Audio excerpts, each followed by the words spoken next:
One seems to hear words of good cheer from everywhere, filling the air. Oh, how they pound, raising the sound. Oh, hill and dale, telling their tale, gaining their rain while people sing. Hello and welcome back to the Mansion House.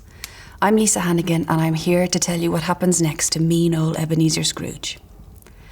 Last night he was visited by the ghost of Jacob Marley, who was now bound in the chains he forged in life. He warned Scrooge that he would be visited by the first of three spirits when the bell tolls one. Let's find out if he was telling the truth. Stave 2, the first of the three spirits. When Scrooge awoke, it was dark. The chimes of a neighbouring church struck and Scrooge remembered, all of a sudden, that the ghost had warned him of a visitation when the bell tolled one.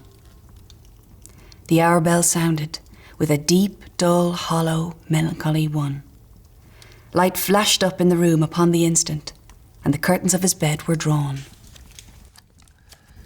The curtains of his bed were drawn aside, I tell you, by a hand. And Scrooge found himself face to face with the unearthly visitor who drew them, as close to it as I am now to you. It was a strange figure, like a child or like an old man, diminished to a child's proportions. Its white hair hung about its neck and down its back, and yet the face had not a wrinkle in it. Its legs and feet were bare. It wore a tunic of the purest white, and round its waist was bound a lustrous belt. It held a branch of fresh green holly in its hand, and had its dress trimmed with summer flowers. "Are you the spirit, sir, whose coming was foretold to me?" asked Scrooge. "I am." The voice was soft and gentle. "I am the ghost of Christmas past." "Long past?" inquired Scrooge. "No, your past." Scrooge asked what business brought him there. It put out its strong hand and clasped him gently by the arm. "Rise and walk with me." It would have been in vain for Scrooge to plead that the weather was bad and the bed was warm. The grasp, though gentle as a woman's hand, was not to be resisted. They passed through the wall and stood upon an open country road with fields on either hand. The city had entirely vanished. Now it was a clear, cold winter day with snow upon the ground. "Good heaven," said Scrooge, clasping his hands together as he looked about him. "I was a boy in this place." He was conscious of 1,000 thoughts and hopes and joys and cares long, long forgotten.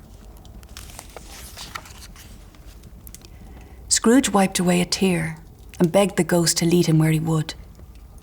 "You recollect the way?" inquired the spirit. "Remember it?" cried Scrooge. "I could walk it blindfold." "Strange to have forgotten it for so many years," observed the ghost. "Let us go on." They walked along the road, Scrooge recognizing every gate and post and tree, until a little market town appeared in the distance, with its bridge, its church and winding river.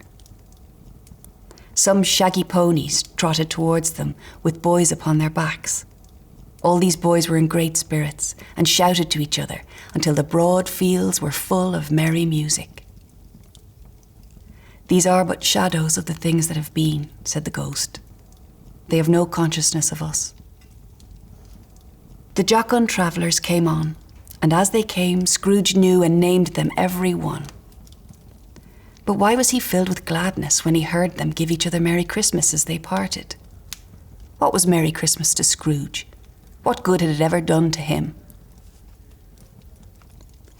"The school is not quite deserted," said the ghost. "A solitary child, neglected by his friends, is left there still."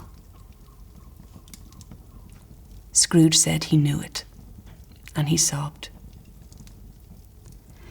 They soon approached a large house, its windows broken and the many rooms poorly furnished, cold and bare of food. They went, the ghost and Scrooge, to the back of the house, and a long bare room with lines of desks. At one of these, a lonely boy was reading near a feeble fire, and Scrooge sat down and wept to see his poor, forgotten self as he used to be. He said, "Poor boy," and cried again. "I wish," Scrooge muttered, looking about him after drying his eyes in his cuff. "But it's too late now." "What is the matter?" asked the spirit. "Nothing," said Scrooge. "Nothing. There was a boy singing a Christmas carol at my door last night. I should like to have given him something, that's all." The ghost smiled thoughtfully and waved its hand, saying as it did so, "Let us see another Christmas." Tune back in tomorrow for the next part of the story. Good night.